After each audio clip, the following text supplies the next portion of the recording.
Halo semuanya yang lagi pada nonton.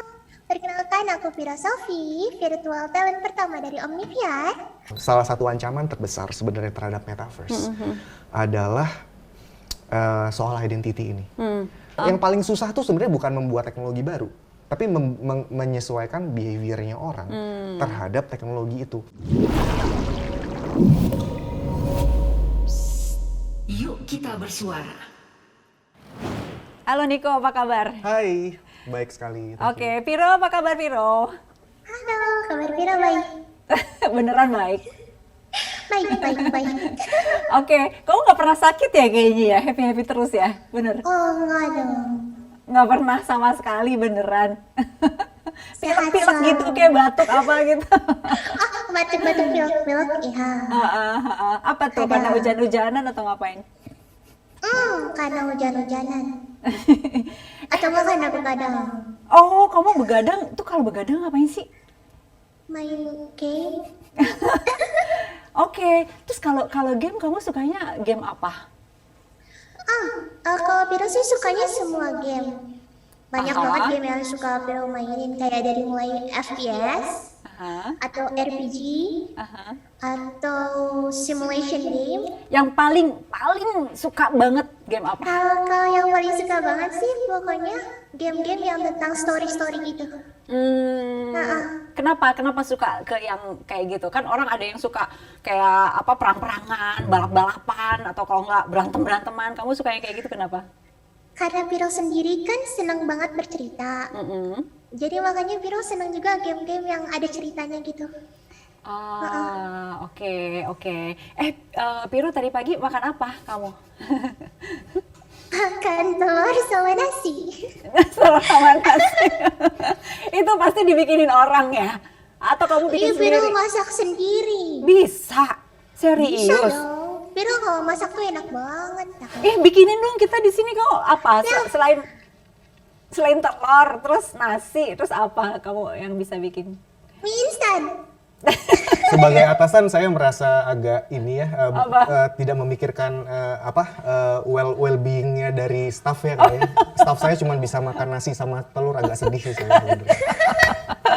Mungkin Iya, kesejahteraannya harus kesejahteraannya, mohon maaf nih, ya ditingkatkan. kesejahteraan virtual nih harus kita tingkatkan. Maaf ya Viro. Viro, kamu mahasiswi ya? Iya, Viro mahasiswi psikologi. Terus kamu pilih jurusan psikologi kenapa? Sebenarnya nih ya, kalau misalnya diceritain tentang latar belakang Viro, Aha. Viro itu kan seorang pria. Terus Viro tuh peri yang sangat menyukai manusia gitu. Jadi Peri, makanya ketika ya. Peri? Ya, Yang? bukan pria. Oh, peri maksudnya. Ya, jadi waktu pas Viro masuk ke dunia bumi, Viro tuh pengen mempelajari tentang manusia. Makanya Viro masuk ke jurusan psikologi karena Viro pengen belajar tentang manusia. jadi udah tahu dong manusia itu kayak apa ya? Sejauh ini baru menemukan kalau manusia itu makhluk yang menarik. Lucu. Piro, Niko, aku ngobrol sama Piro dulu ya. Mau ngomong Bos, silakan. Piro, kamu silakan. udah punya pacar belum sih? Pacar punya dong. Serius? Filosofer. Cakep nggak? Pacar Viro banyak. Kok pacar banyak sih? Gimana itu Niko? Makanya dia cuma makan nasi sama telur aja. Duitnya habis buat jalan-jalan. Banyak. Enggak, bukan. Maksudnya Viro itu pacarnya banyak karena Viro menganggap fans Viro adalah pacar Viro juga. Apa fansnya namanya? Namanya Pirosovers. Filosofer. Pirosovers. Pirosovers. Oh, oke. Kamu punya banyak pacar, berapa ratus pacar berarti tuh? Pirosovers. Sejauh ini sih ada 940 orang. Waduh. Jangan ditiru ya teman-teman. Mohon maaf. Ini memang hanya untuk peri aja, jangan manusia jangan. Hanya untuk peri ya? Hanya untuk peri Oke. Yang kalau manusia bingung cara bagi waktunya ya? Iya, betul. Satu aja nggak habis, ini 900. 940. Gila, Piro kamu banyak banget fansnya sih. Itu kayak aku jadi kayak ada di film apa gitu. Kayak film-film Hollywood tuh udah mulai yang kayak gitu-gitu kan yang Yes. munculin orang meeting Holographic, hologram. yes. Ini bukan hologram, Piro bukan Oh hologram. bukan, Piro beneran, peri beneran. Peri gitu. beneran. Peri beneran. Makanya dia bisa being in a lot of places at once, gitu. Bareng-bareng sama kita juga. Piro, kamu kan tadi sukaannya main game, terus mahasiswi, psikologi, terus kalau anak-anak muda di kota besar kan pergi ke mall gitu. Kalau kamu sukaannya apa? Shopping juga nggak? Atau masa di kamar doang sih? Piro sukanya tidur. Sukanya tidur. Dia sukanya tidur karena dia memang peri tidur. Oh, pergi tidur. Oke. Namanya sendiri kan memang bantal sebenarnya. Pillow. Oh, pillow, tapi pakai R. Ya karena dia aksennya Jepang, I see, orang Jepang nggak bisa bilang L nggak bisa ya. ngomong L. Oh, I see. Oke. Kapan-kapan si Piro ini harus pakai kebaya dong ya, supaya agak Indonesia, Oh, jadi Indonesia ya. gitu. Iya, Pas boleh. hari Kartini Pas hari misalnya. Kartini bisa. Boleh tuh Pak. Dia bisa pakai a lot of clothes at once juga. Jadi Tapi menarik. dia itu sukanya warna orange bener ya Piro ya? Ya, Piro Itu suka warna orange dan yang pastel-pastel gitu. pastel-pastel. Jadi sekamar-kamar tuh orange-orange gitu kamu. Iya. Ya, Piro, kamu mau nyapa yang lagi nonton kita nih, mau ngobrol nggak? Kamu ngobrol sedikit deh, coba. ya boleh. Halo semuanya yang lagi pada nonton. Perkenalkan aku Piro Sofi, virtual talent pertama dari Omniviar. Kalau misalnya kalian pengen nonton konten-konten Piro, jangan lupa mampir ke YouTube channelnya Piro ya. Kita bisa main bareng-bareng di sana. Oke, main bareng-bareng tuh main game atau main Iya. apa? Main game bareng. Oke. Sekarang Piro, kamu lagi sibuk nggak? Lagi sibuk apa enggak? Atau kamu mau ngapain gitu misalnya? Enggak sih, hari ini nggak ngapain. Palingnya nanti malam Piro bakal stream game. Nggak ada itu, kuliah offline udah mulai masuk Oh ke belum. kelas? Oh belum. Online hari ini lagi kebetulan nggak ada ya? Ya, lagi jadwal kosong. Ya udah. Oke, kalau kayak gitu, Piro, thank you ya, udah main-main ke sini. Ya, makasih Kak. Dah. Dadah. Lucu, itu ciptaan kamu banget. Iya, Piro itu termasuk virtual human hitungannya. Jadi dia adalah dan ini adalah konsep yang sebenarnya memang udah lumayan rame dalam 2 tahun terakhir. Dalam 2 tahun terakhir, rame di Indonesia atau rame di luar? Di Indonesia, kalau di luar 3 tahunan terakhir. Oh gitu, jadi kita agak telat-telat setahun Ya gitu. sedikit lah. Tapi orang Indonesia kalau mengidolakan sesuatu tuh cepet ngejar. Iya emang. Bener, daripada ininya. Kamu bikin dia tahun berapa tuh? 2000? Kita baru-baru banget kok. Kita Oh ya? Piro itu baru lahir dalam tanda kutip itu Juli 2021. 2021. Yes. Kamu bikin dia kenapa? Sebenarnya ada beberapa hal ya. Kami itu memang dari dulu tertarik dengan behavior orang terhadap dunia virtual. Itulah kenapa sebenarnya dari dulu yang kami lakukan selalu riset ya, baik itu berkaitan dengan misalnya virtual reality dan semacamnya. Dan Piro ini kami lahirkan juga karena kita pengen ngelihat apakah benar hipotesa bahwa konsep virtual idol atau virtual human itu segitu menariknya buat market Indonesia. Oke. Jadi kita study gitu. Oke, nah dia itu disebut apa? Kan kita lagi ngomongin metaverse gitu ya. Kenapa Ada orang virtual seperti ini. Keberadaan metaverse sebenarnya itu kan bisa dibilang sebagai wadahnya atau tempatnya aja. Sama kayak dunia. Nah dunia itu harus ada yang mengisi kan.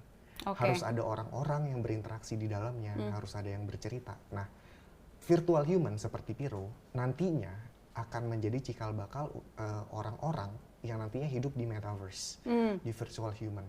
Selain kita, jadi ada seperti dia, ada seperti kita juga. Oke, misalnya. disebut metaverse itu meta itu, jadi aku jadi ingat Facebook yang sekarang berubah nama jadi Meta gitu. Betul. Artinya apa tuh? Lebih beyond gitu kan, lebih melebihi Di balik atau lebih dari yang ada. yang ada sekarang. Maksudnya yang ada sekarang tuh dunia maya yang ada sekarang yang hanya teks saja.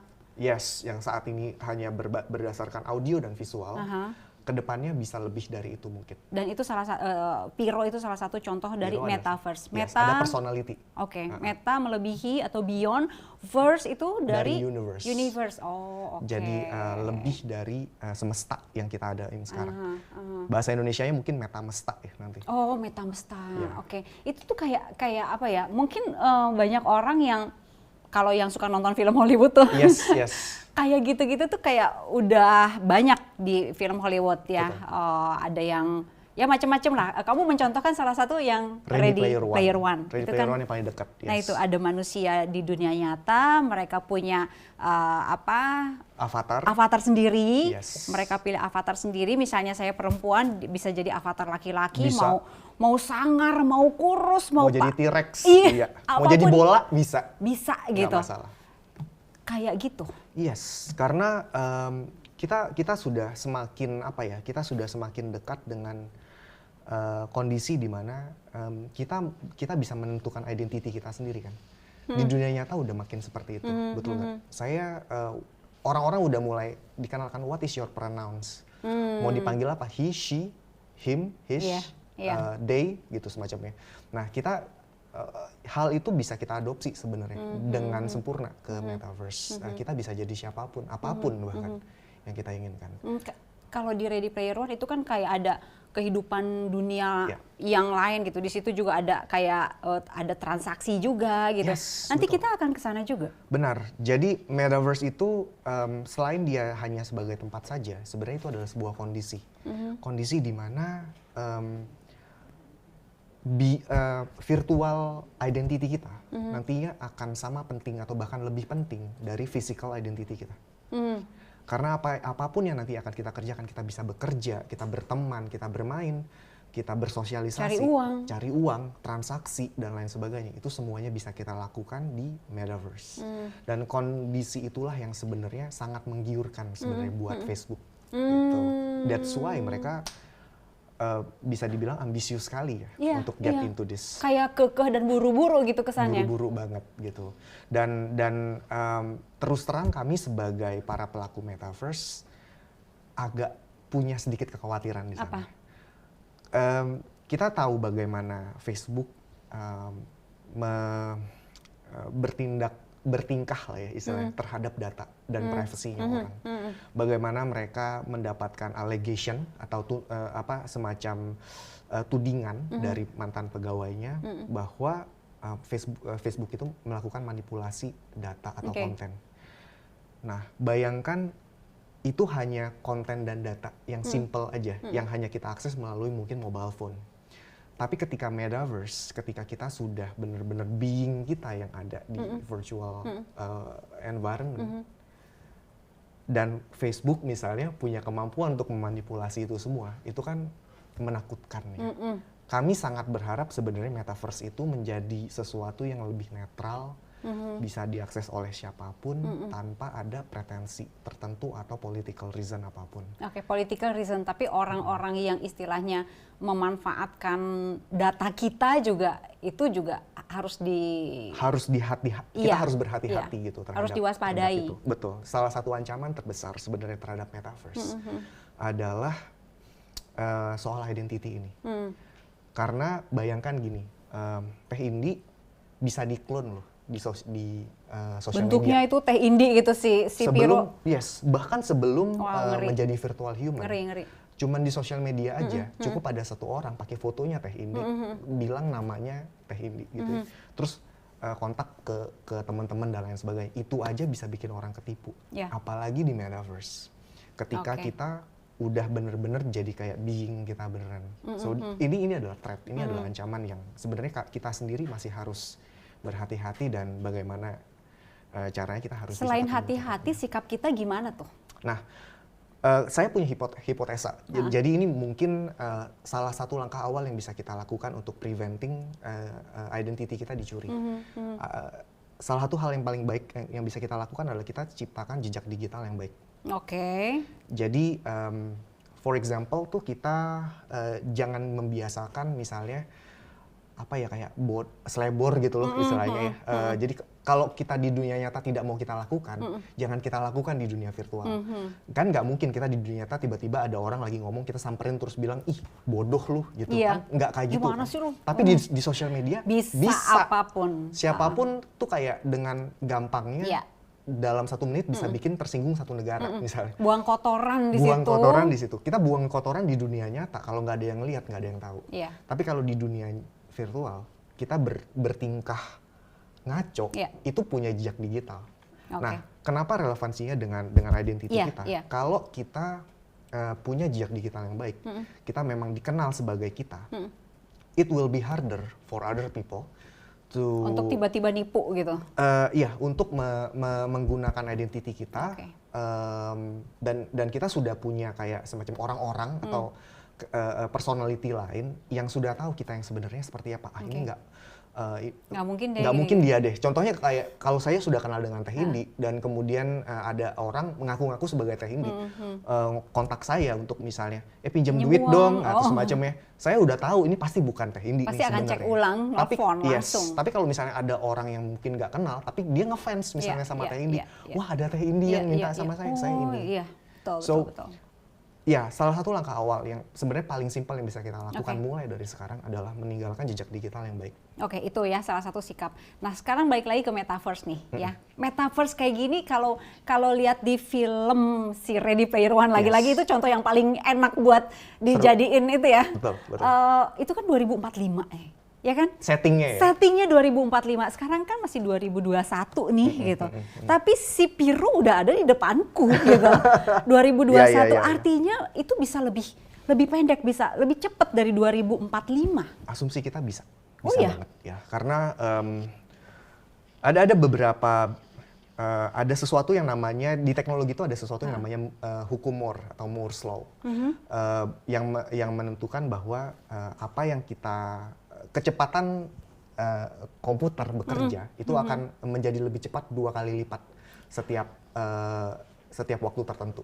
Dan artinya perkembangan itu tidak akan kayak rata begini nih pertumbuhannya. Tapi pertumbuhannya bisa eksponensial kan.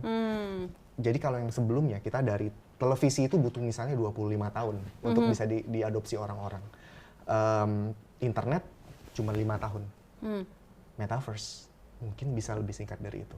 Nah sekarang kita sudah di 2021, sudah ada Piro kan. Tebakan kita ya mungkin beberapa tahun lagi kita akan melihat sesuatu yang ada sebuah gebrakan baru yang benar-benar beda banget dari apa yang kita sudah ketahui saat ini. Misalnya ini perangkat virtual reality ini. Apa ini namanya? Aku lupa namanya. Ini namanya Oculus. Yes, Oculus. Oculus ini sekarang bentuknya masih bulky, tebal begini. Dan ini kan nggak wajar gitu dipakai sama orang sehari-hari. Tapi bayangkan kalau misalnya nanti dalam beberapa tahun ke depan cuma pakai kacamata doang. Gini. Kan wajar. Dan ini nggak gitu, tapi jari aja masukin tangan gitu ya. Bahkan mungkin tidak perlu itu, jam tangan aja. Bisa jadi gitu, dan segala sesuatunya secara price bisa di tone down lebih murah lagi. Jadi teknologi itu kadang-kadang menakjubkan dalam artian kita nggak bisa prediksi akan bisa secepat apa. Tapi saya cukup yakin bahwa metaverse atau teknologi-teknologi yang berkaitan dengan immersive teknologi seperti ini akan terjadi. Gamers itu bisa dibilang kan gamers juga dia punya kayak avatar sendiri, dia main game di situ. Teman-teman gamenya ada yang di Jakarta, di Bandung, di mana gitu kan. Betul. Tapi main game di dunia yang sama gitu. Itu udah dibilang metaverse atau belum? Bisa jadi. Itu bentuk yang sangat sederhana. Fortnite itu sudah pernah dipakai untuk konser. Dan itu konser siapa? Travis Scott. Iya. Konser Travis Scott di situ bisa dibilang breaking the record of all time high. Gitu. Yang Marshmello juga kan? Marshmello juga. Jadi banyak banget teman saya, seorang ayah sudah punya anak. Mereka berkomunikasi sehari-hari udah pakai Roblox. Serius? Jadi di Jakarta. Di Jakarta. Jadi meskipun mereka tinggal di satu rumah, tapi ngebahas soal matematika, misalnya PR. Hari ini kamu di sekolah kayak gimana? Bukan seperti dulu kita di meja makan, kita ngomong pada saat dinner. Enggak, ini pada saat main game. Jadi papanya main game, anaknya main game, ketemu hunting monster bareng-bareng sambil cerita gitu hari ini apa. Jadi parenting pun sudah mulai bergeser ke arah situ. Oke, itu kan dunianya masih beda-beda kan. Game ini dia di sini, betul. terus yang tadi Roblox di sini, Di situ. itu di situ. Nanti tuh akan jadi kayak semua gitu nggak? Ibaratnya avatar itu sekarang tuh avatar kita di Roblox masih berbeda sama avatar kita di Fortnite masih beda di mana. Nah, sudah ada company atau yang melakukan riset untuk membuat avatar kita itu, personality kita tuh bisa berpindah dari satu tempat ke yang lain, tapi tetap sebagai diri kita. Dan itu sudah pelan-pelan nantinya akan berkomunikasi nih antara Fortnite punya server, komunikasi sama Roblox punya Nanti server. akan kayak gitu, menurutmu akan kayak gitu? Sudah seperti itu practically pelan-pelan sekarang. Sama kayak sebenarnya kan avatar kita di Instagram bisa kita pakai di Twitter, bisa kita pakai di Facebook, bisa kita pakai di YouTube. Hanya foto doang. Meskipun cuma foto doang. Nah, konsep yang sama akan bisa kita gunakan untuk personality kita. Avatar kita, virtual human kita, gitu, untuk kita bawa ke metaverse yang berbeda-beda nanti. Jadi menurutmu kira-kira nih, kan kalau sekarang sosial media sebutlah mulai dari Twitter, Instagram, terus ya macam-macam, Facebook juga gitu. Itu kan rame banget di 7 tahun terakhir untuk Instagram ya kan. Facebook berapa belas tahun terakhir gitu. Twitter berapa tahun terakhir. Nah, ini akan mulai booming metaverse ini. Kapan? Menurutmu sekarang 2021 bulan November. Kita asumsi saya paling lambat 10 tahun ke depan. Paling lambat kita boosting terbesar kita tuh karena pandemi sebenarnya kan. Karena semua everybody at home gitu ya. Karena orang mulai berpikir bahwa ada hal-hal yang sebenarnya bisa kita lakukan tanpa harus ketemu loh. Gitu. Dan ini bisa tetap kita lakukan dengan sama efektifnya atau bahkan lebih efektif. Nah, artinya ketika kesadaran orang akan hal itu sudah semakin terbentuk dan orang ini coba tanya sama tim saya gitu ya. Kan sudah pada WFH nih. Kita mau WFO lagi nggak? Work from office lagi nggak? Nggak mau. Lebih enak kerja pakai piyama gitu. Nah, behaviornya orang kan berubah. Yang paling susah tuh sebenarnya bukan membuat teknologi baru, tapi menyesuaikan behaviornya orang terhadap teknologi itu. Dulu ngelihat HP sambil jalan tuh kena marah saya. Sekarang tuh udah kayak semuanya kayak yang marahin gitu. Saya udah pakai kayak gitu juga, dan itu orang tua saya gitu kan. Jadi kayak kita lihat hal yang paling sulit untuk diubah yaitu adalah behavior, itu sudah berubah. Teknologinya tinggal ngikutin.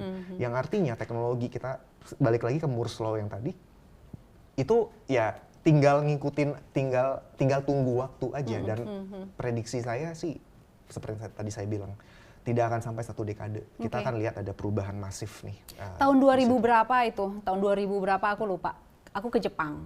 Naik kereta cepat mereka gitu. Semuanya pada begini. Nggak ada yang ngobrol. Semua begini dan pakai headset. Waktu itu di Indonesia orang masih ngobrol di kereta, masih apa gitu. Sekarang di Indonesia udah kayak gitu semua di kereta. Betul. Karena apa ya? Dan banyak orang yang masih misalnya belum terbiasa dengan hal itu melihat itu sebagai sebuah tindakan yang antisosial. Padahal sebenarnya itu jauh lebih sosial daripada kita interaksi satu persatu, satu seperti ini kan. Tapi lewat social media kita bisa berinteraksi dengan one to many or many to many at once gitu.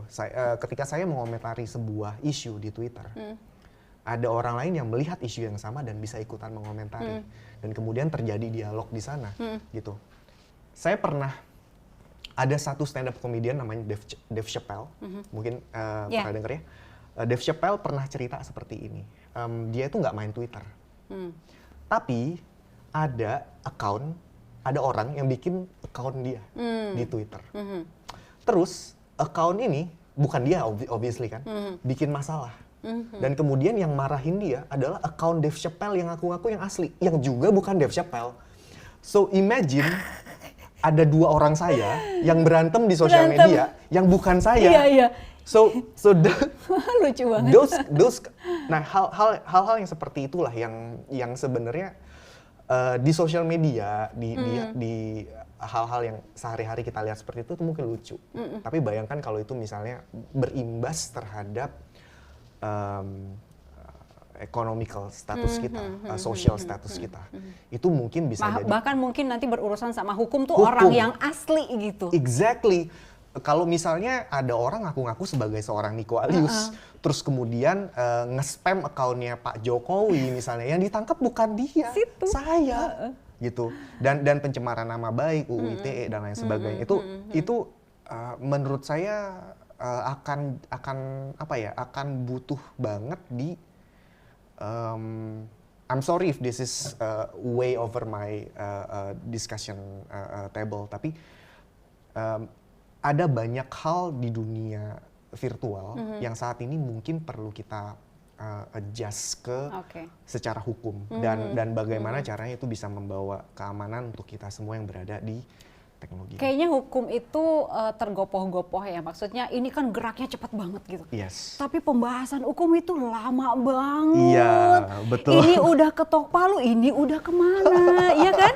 Iya kan? Betul, betul. Kami pun, saya pun ketika ditanya, Nick, tren metaverse kira-kira nanti setahun ke depan ini bakal kayak gimana? Seminggu ke depan aja saya nggak bisa prediksi nih, saking dia volatile-nya banget gitu kan, yang bener-bener kita orang di teknologi itu kita yang saat ini kita bilang kita terdepan, kita nomor satu dan lain sebagainya, in matter of hours udah ada orang lain di belahan dunia lain yang bisa melakukan hal yang sama atau bahkan lebih baik.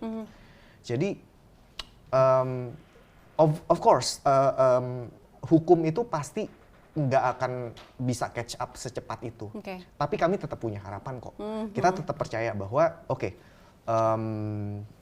UU ITE mungkin untuk saat ini ya yang paling sering dapat sorotan kan ya, yang paling sering digunakan untuk ya, walaupun masih banyak juga yang terselamatkan ya istilahnya kayak gitu ya. Nah jadi kalau dari saya melihat bahwa kalau kita bicara soal hukum itu setidaknya meskipun dia tidak bisa catch up secepat itu, tapi setidaknya orang-orang yang berada di lembaganya atau semacamnya setidaknya harus experience dulu. Setidaknya. So kita bisa ngobrol. Gimana bisa bikin hukumnya, ketok palunya kalau tidak ikut di dalamnya dunia itu gitu kan.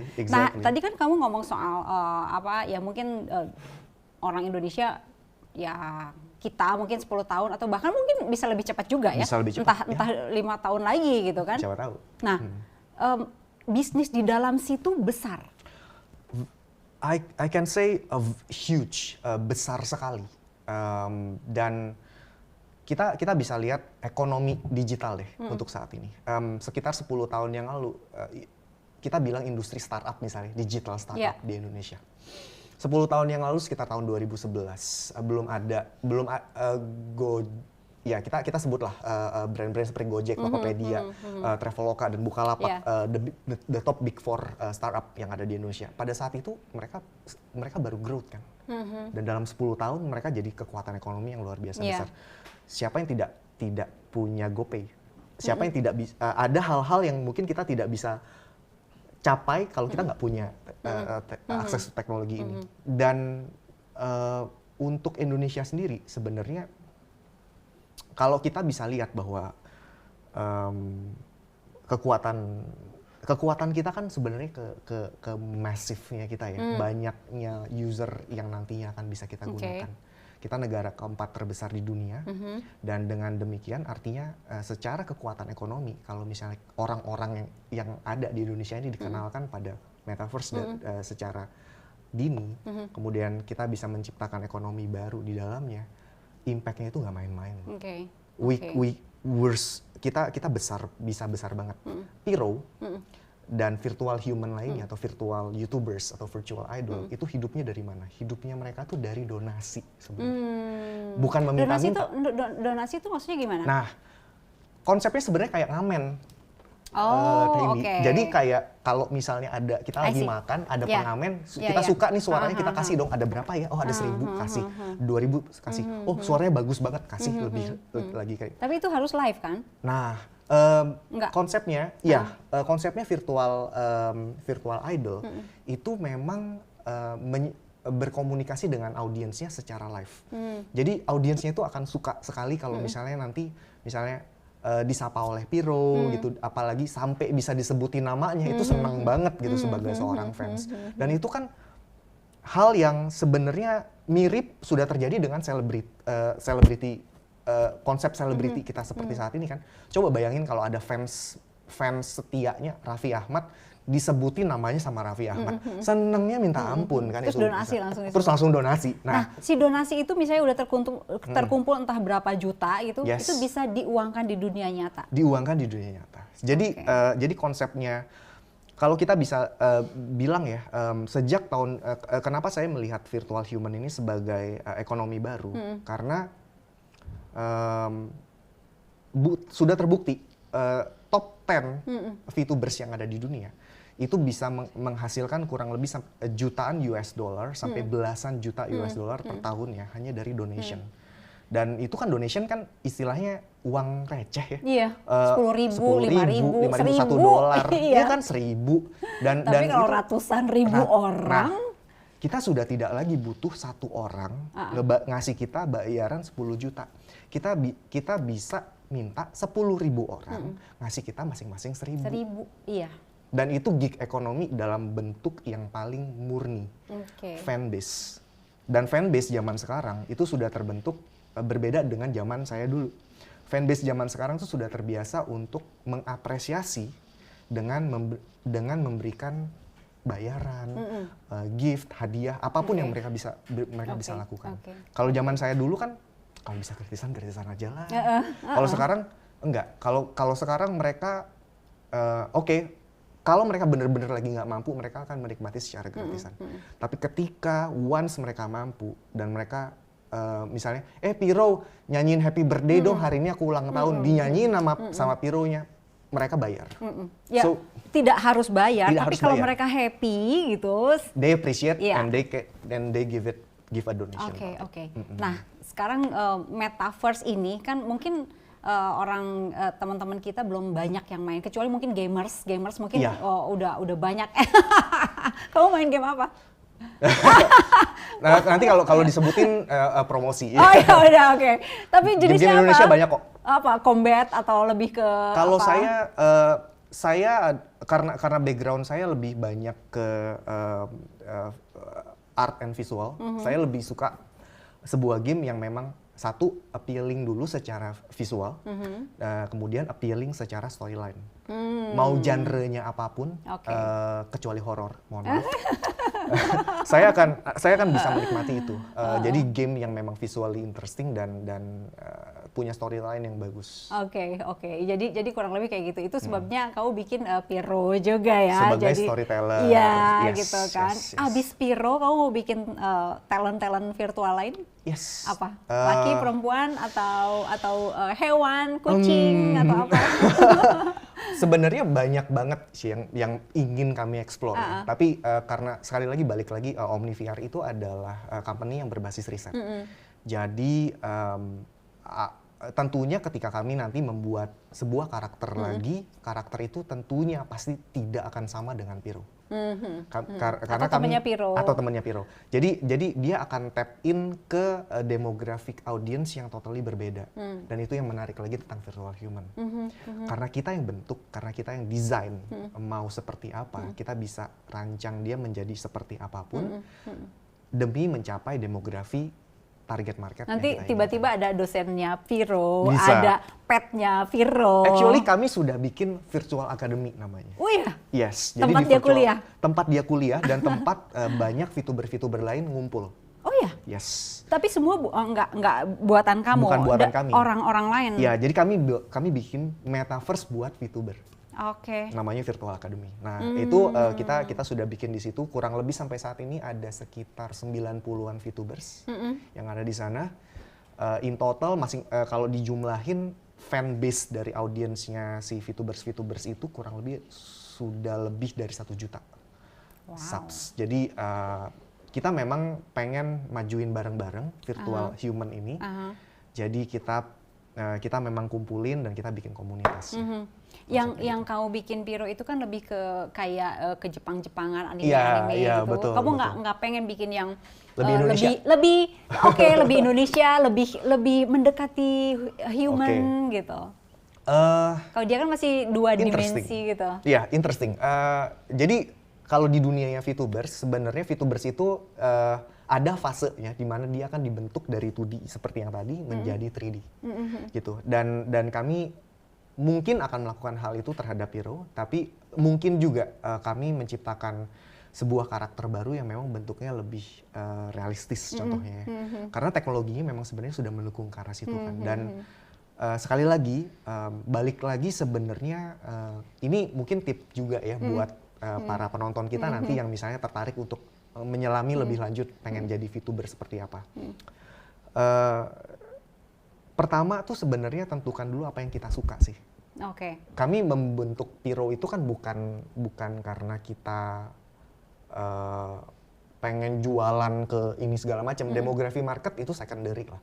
Tapi kita pengen dulu sesuatu yang kita memang suka dulu nih. Kita suka game, kita suka storytelling, dan kita suka psikologi, jadilah Piro.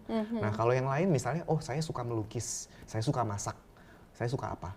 Dikombinasiin dan jadikanlah gitu karakter yang baru. Dan itu sangat memungkinkan kok. Ada VTuber yang bisa masak udah. Oke. Jadi diceritain ketika dia lagi masak tuh tangannya tangan manusia beneran, tapi mukanya nggak diliatin, gitu. Jadi terus kayak ada VTuber yang misalnya dia ngegambar, dia ngelukis. Nah itu tampilannya VTuber, tapi yang ngelukis bisa siapa aja kan sebenarnya kan. Jadi dan itu dia berikan kesempatan buat pelukis-pelukis jalanan sebenarnya. Jadi that's a lot of other opportunity. Jadi Niko, perbincangan kita sekarang ini pengen kasih lihat gitu bahwa dunia virtual itu bergerak sangat cepat gitu. Yes. Dan mungkin untuk yang sedang menyaksikan kita sekarang ini apa yang harus pertama harus menyikapi apa? Tadi kita udah ya jangan yang negatif-negatif di dunia maya. Track recordnya bangunlah yang bagus. Oke. Gitu. Ada tips 2, 3, 4, 5 kalau perlu. Menghadapi ini loh, menghadapi metaverse nih. Betul. Yang kedua sih yang saya sarankan adalah meskipun kekuatan ekonomi yang nantinya akan timbul dari dunia virtual ini akan besar, tapi jangan jadikan itu sebagai alasan untuk stepping foot in this gitu. Jangan berambisi karena duitnya gitu. Kalau misalnya tertarik sama metaverse atau apapun itu, tertariklah karena memang ada sebuah opportunity baru untuk menjadi kan kita dengan segala keterbatasan kita di dunia fisikal menjadi lebih optimal di dunia virtual. Misalnya kita di dunia nyata ini kita nggak banyak bisa jalan-jalan kemana-mana, tapi kita pengen jalan-jalan. Ya udah, bikinlah personality atau apapun itu yang menceritakan tentang jalan-jalan, tapi misalnya menggunakan Google Maps atau semacamnya juga boleh-boleh aja toh gitu. Jadi sebenarnya gunakanlah metaverse bukan untuk mencari uang at first, tapi adalah untuk mengatasi limitasi-limitasi yang tadinya kita tidak bisa lakukan di dunia nyata, jadi bisa kita lakukan. Nah, itu yang kedua mungkin. Dan yang terakhir, kalau saya boleh kasih saran,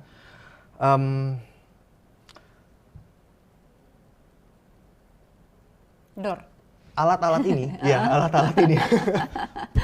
ini mungkin hanya sebagai sebuah tools yang bisa mengantarkan kita untuk misalnya VR device kita yang tadinya misalnya main tembak-tembakan, kita cuma ngetap-ngetap di layar handphone, sekarang bener-bener bisa tembak-tembakan kayak gini misalnya. Jadi tapi tools ini akan evolve. Tools ini akan berevolusi menjadi suatu bentuk baru yang lebih ringkas, lebih gampang ditangkap dan lain sebagainya. Nah, saran dari saya adalah ketika nanti teknologi-teknologi ini menjadi lebih ringkas, jangan takut terhadap teknologi baru. Cobain kalau memang memungkinkan. Kenali teknologi-teknologi apa yang nantinya bisa mengantarkan kita untuk menjadi atau berinteraksi dengan lebih baik di metaverse. Jangan takut sama teknologi.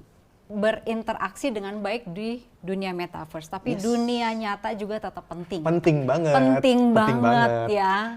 Jangan sampai hubungan ayah dan anak, ibu dan anak, terus satu meja makan, anaknya main di dunia lain gitu, ibu bapaknya main di dunia lain lagi. Iya gitu kan. Jadi kalau bisa interaksi di dunia nyata juga tetap balance. Iya, Balance itu bagus. Oke, Niko, thank you buat ngobrol-ngobrolnya, seru. Thank you. Thank you banget Teh Hindi. Ya. Terima kasih banyak teman-teman dari VDVC. Dadah. Sampai ketemu.